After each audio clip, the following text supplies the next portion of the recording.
এত লোক কেন? পিছনে কোনো ড্যাগের বাড়ি টাড়ি আছে নি?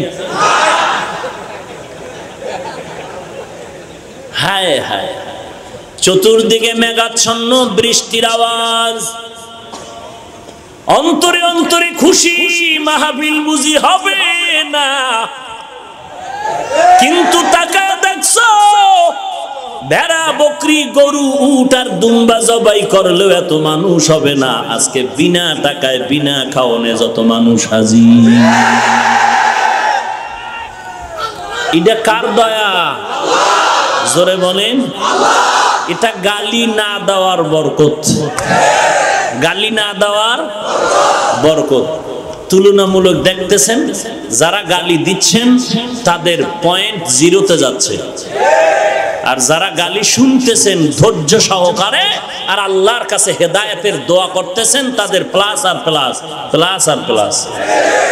কথা ঠিক না? তুলনামূলক কমে যাচ্ছে না তাদের উৎপাত। এই পটিয়ার হালাত এক সময় কি ছিল?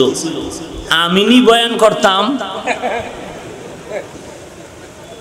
আমার থেকে হাজারো কোটি গুণ ইলমে আমলে সর্বোচ্চ আসনে যারা ছিলেন, এই টুপি নিয়ে আগাতে পারতো না, এই টুপি নিয়ে রাস্তায় হাঁটতে পারতো না। কত আঘাত, কত বাজে আওয়াজ।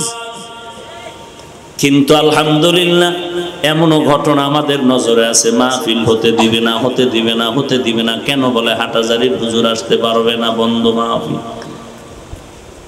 আমরা মন খারাপ করে একটা জবাব না দিয়া রাতের বেলা তাহাজ্জুদে গিয়ে আল্লাহর কাছে কান্নাম, ও দয়ার মালিক, মনের মধ্যে বড় দুঃখ, আমরা তো কাউকে গালি দিব না, কোরআনের কথা বলবো, হাদিসের কথা বলবো।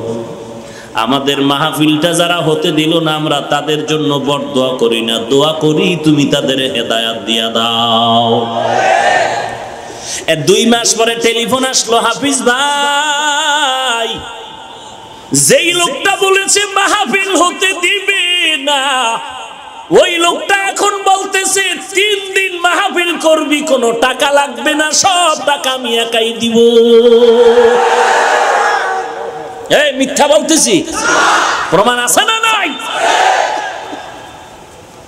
এটা গালি না দেওয়ার বরকত।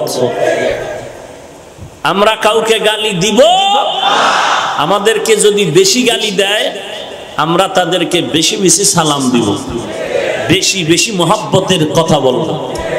কথা ঠিক আছে না ভাইরা আমার? আল্লাহ যদি কবুল করে, কিছু করার আছে? কিছুই করার নেই। অ্যালার্জির ব্যারামে তুমি ভুগতে থাকবা, অন্যের কোনো ক্ষতি করা সম্ভব হবে না। আল্লাহ সব ভাইকে হেদায়েত দান করুন। গালি দেওয়া হালাল না হারাম? قال النبي صلى الله عليه وآله وسلم من يزمن لي ما بين لحييه وما بين رجليه أزمن له الجنة। পয়গম্বর বলেন, হে উম্মত, 2টা জিনিস হেফাজতের যদি জিম্মা নেও, আমি নবী তোমাকে জান্নাতে নেওয়ার জিম্মাদারি নিব। 1 নম্বরে জবানের হেফাজত করো, 2 নম্বরে লজ্জাস্থানের হেফাজত করো, আমি নবী তোমাকে জান্নাতে নেওয়ার জিম্মাদারি হয়ে যাব। قال النبي صلى الله عليه وآله وسلم المسلم من سلم المسلمون من لسانه ويده। নবী বলেন, কামেল পরিপূর্ণ মুসলমান ওই ব্যক্তি যে যার জবান দ্বারা বেশি বেশি গালি দেয়। নবী বলেন, যার জবানকে হেফাজত করে, জবান দ্বারা অন্য কেউ কষ্ট পায় না, হাতের দ্বারা কেউ কষ্ট পায় না, নিরাপদ থাকে, ওই বান্দার মতো কামেল মুসলমান আর কেউ নাই। ক্বালান নবিয়্যু সাল্লাল্লাহু আলাইহি ওয়া আলিহি ওয়াসাল্লাম সিলমান কাতাকা ওয়াফু আম্মান যালামাকা ওয়া আহসিন ইলা মান আসাআ ইলাইক। আল্লাহর নবী বলেন, আত্মীয়তা বন্ধন তারে মজবুত করে নাও, বিচ্ছিন্ন করো না। কেউ যদি জুলুম করে তারে মাফ করে দাও। কেউ যদি তোমার সাথে খারাপ ব্যবহার করে, তুমি তাকে ভালো ব্যবহার উপহার দাও। এটাই তো মদিনার শিক্ষা, এটাই তো রাহমাতুল লিল আলামিনের আদর্শ। এরে নবীর উম্মতের দল, বদ আমল দুই প্রকার, ফাহশা আর মুনকার। ফাহশা বুঝার জন্য দলিলের দরকার পড়ে না, দলিল পর্যন্ত যেতে হয় না। মুনকার এমন খারাপ আমল যেটা দলিল ছাড়া সমাধান করা যায় না। যেমন, বুঝে শুনে আমাকে একটু জবাব দেন, সিজদা করা গুনাহ না সওয়াব? বলেন না কেন? আস্তে বলেন কেন? সত্য কথা বলবেন, বাঘের মতো হুঙ্কার দিয়ে, বিড়ালের মতো নয়। সিজদা করা সওয়াব না গুনাহ? ইকো আরেকটু হালকা কমান, ভলিউমটা আরেকটু বাড়ান। সবাই বলেন, সিজদা করা গুনাহ না সওয়াব? এই সিজদা যদি গায়রুল্লাহকে দেয়, বটগাছে দেয়, পাথরকে দেয়, সূর্যকে দেয়, মাজারে দেয়, কবরে দেয়, পীর বাবার কাছে গিয়ে দেয়, সবাই বলেন না কেন? আপনি বলেন হারাম। যারা দিচ্ছেন তারা কি হারাম মনে করে দিচ্ছেন? তারা তো মহামূল্যবান সওয়াব মনে করে দিতেছেন। আপনি গিয়া যদি বলেন আল্লাহ ছাড়া আর কাউকে সিজদা দেওয়া যাবে না, শিরিক শিরিক শিরিক, আপনাকে কাউন্টার দিয়া বলবে কথা কম ক, কিসের জন্য শিরিক? দলিল দে। আপনি বলবেন আল্লাহ ব্যতীত ইবাদতের সিজদা কাউকে দেওয়া যাবে না, হারাম। ওই বান্দাও দলিল কিতাব খুলে বলবে, দেখ আমরা ইবাদতের সিজদা আল্লাহ ছাড়া কাউকে দেই না, আমরা গায়রুল্লাহকে যেটা দেই এটা ইবাদাতান দেই না, এটা দেই তাওজিমান, সম্মানের জন্য দেই। আপনি যদি আবার কাউন্টার করে বলেন সম্মানের সিজদা আল্লাহ ছাড়া আরেকজনকে দাও, পাইলি কই দলিল দে, বলে দলিল নিবি, চেঁচামেচি করিস না। এক নাম্বার দলিল, সমস্ত নূরের তৈরি ফেরেশতারা আদম নবীরে সিজদা করলো, তাজিমি সিজদা, সম্মানের এক নাম্বার দলিল। দুই নাম্বার দলিল নাও, ইউসুফ নবীরে সিজদা করলো সম্মানের জন্য, তার ভাইয়েরা, তার মা এবং বাবা।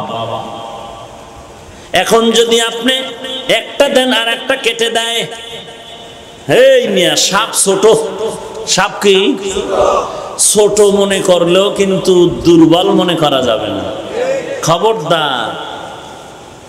বরং বড় সাপের চাইতে ছোট সাপকে ভয় বেশি করা লাগবে, কারণ পকেটের ভিতরে ঢুকে থাকতে পারে, টের পাওয়া যাবে না। খুব সাবধান, বেয়াদবের সামনে ইজ্জত টিকানো যায় না, কারণ যার মধ্যে নবীর আদর্শ নাই, আদব নাই, ওই বান্দার সামনে কোনো ইজ্জতওয়ালার ইজ্জত ঠিক রাখা যায় না। এজন্য বুজুর্গ বলেন প্রত্যেকটা জিনিসের একটা সৌন্দর্য আছে, মানুষের সৌন্দর্যের নাম হলো আদব। লিকুল্লি শাইইন জিনাতুন ফিল ওয়ারা ওয়া জিনাতুল মারই তামামিল আদাবি, আজ খোদা কা হি মে তৌফিকে আদব, বে আদব মাহরুমে গাশত আজ ফজলে রা। এরে নবীর উম্মতের দল, এখন ওই বান্দার সাথে তর্ক জানানো যাবে না, দলিল দিয়া বসতে হবে, বুঝতে হবে মহব্বতের নজরে। আপনি যদি বুকে সাহস নিয়ে তাকে পাল্টা প্রশ্ন করেন, তুই আল্লাহর বান্দা নি? বলে হ্যাঁ। নবীর উম্মত নি? বলে হ্যাঁ। কোন নবীর উম্মত? লোকটা কিছু না জানলেও বলবে আমি আখিরি নবী মুহাম্মদ সাল্লাল্লাহু আলাইহি ওয়া আলিহি ওয়াসাল্লামের উম্মত।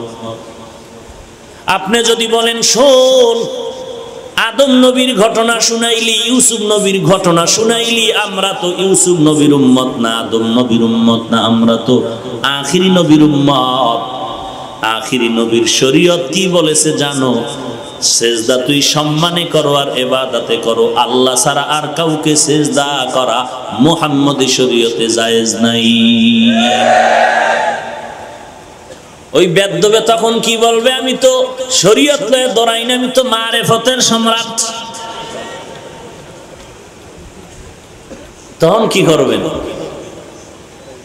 এরকম বাড়তে বাড়তে সীমা লঙ্ঘন হয়ে যাবে, সমাধান হবে না। এটাকে বলে মুনকার। দলিল ছাড়া সমাধান একেবারেই সম্ভব নয়। আল্লাহ পাক কোরআনের আমার তেলাওয়াতকৃত আয়াতে বলেন আল্লাযী খালাকাল মাউতা ওয়াল হায়াতা লিয়াবলুয়াকুম আইয়ুকুম আহসানু আমালা ওয়া হুয়াল আজিজুল গফুর।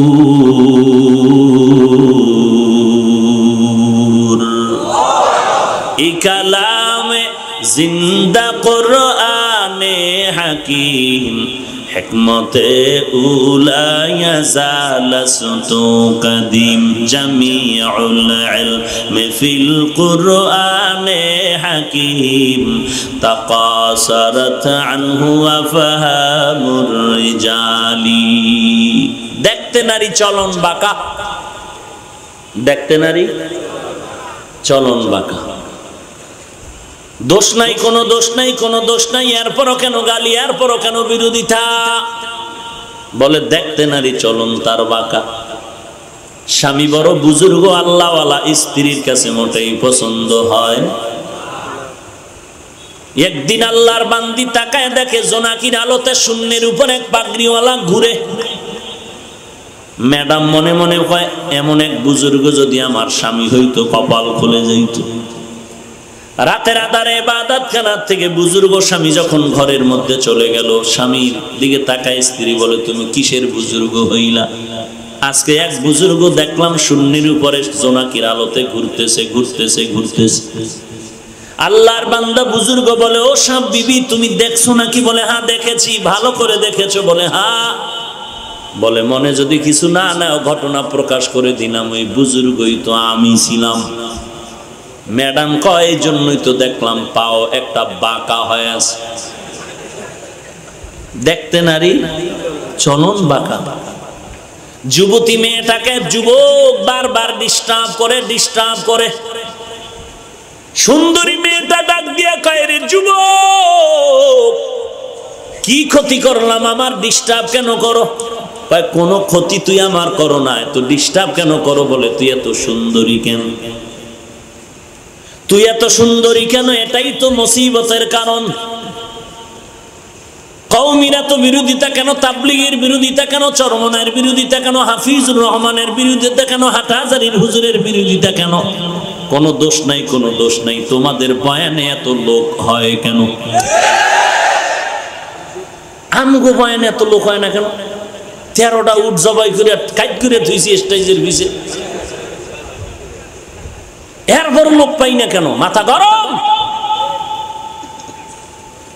আল্লাহ তাআলা বলেন, ওয়ামান আহসানু কাওলাম মিম্মান দাআ ইলাল্লাহ ওয়া আমিলা সালিহান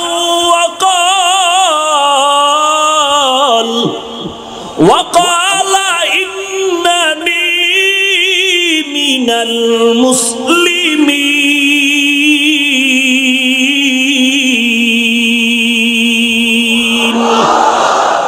যারা আল্লাহর পথে মানুষকে ডাকবে, কার পথে? আল্লাহর দিকে মানুষকে ডাকবে। আমার কাছে আসিও না, আল্লাহর দিকে আগায়া যাও। আল্লাহর গোলামি করো, আমার গোলামি না, পীরের গোলামি না, তাবলীগের গোলামি না, চরমনের গোলামি না, হাটহাজারীর গোলামি না, দেওবন্দির গোলামি না। গোলামি হবে কার? আল্লাহর গোলামি করবি, নবীর তরিকা মতো চলবি। আমি বড় বক্তা দাবি করা যাবে না, বড় প্রিন্সিপাল, বড় শাইখুল হাদিস, বড় মুফতি সাহেবের কোনো ভ্যালু নাই। আমি আল্লাহর গোলাম হিসাবে আমার বড় পরিচয়, আমি একজন মুসলমান।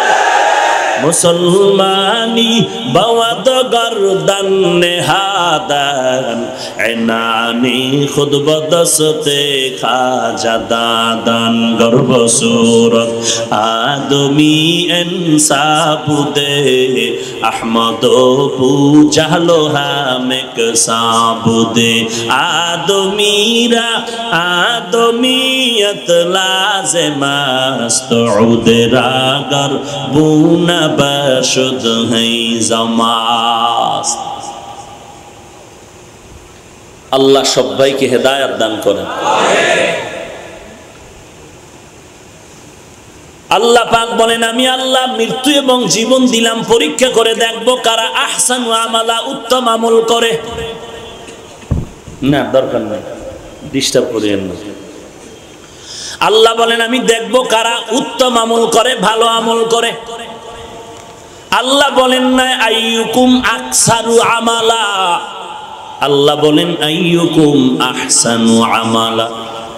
আমি আল্লাহ দেখবো না কে বেশি আমল করে, আমি আল্লাহ দেখবো কারা ভালো আমল করে।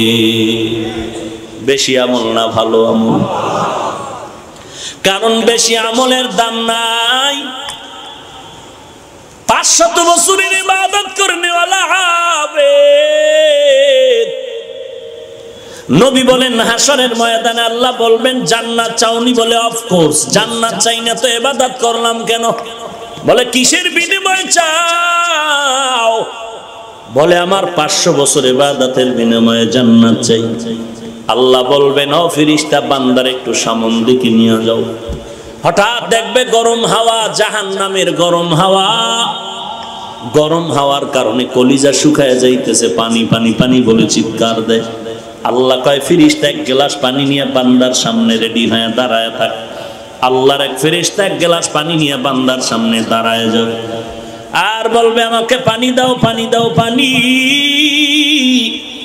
ফেরেশতা বলবে পানি দেওয়া হবে, তবে এমনে দেওয়া হবে না, কি চাও? বলে আমার এক গ্লাস পানির দাম হলো 500 বছরের ইবাদত। ইবাদতকারী বলবে আমার জীবনটা বাঁচানো দরকার, ইবাদত পরে করতে পারলে করব, না করলে নাই। পানি দাও, তুমি 500 বছরের ইবাদত নিয়ে যাও। 500 বছরের ইবাদত দিয়া বান্দা এক গ্লাস পানি পান করার পরও তৃপ্তি হবে না, বলবে আরো দাও। ফেরেশতা বলবে আরো ইবাদত দাও, বলে ইবাদত নাই। ফেরেশতা বলবে পানিও নাই। আল্লাহর বান্দা তখন চোখের পানি ছেড়ে কাঁদবেন, হে মালিক আমি বুঝতে পারি নাই, ভুল হয়ে গেল রে আল্লাহ, আপনি আমারে মাফ করে দেন। একটা গ্লাস পানির দাম যদি 500 বছরের ইবাদত হয়, জিন্দেগিতে দুনিয়াতে কত হাজার গ্লাস পানি পান করলাম।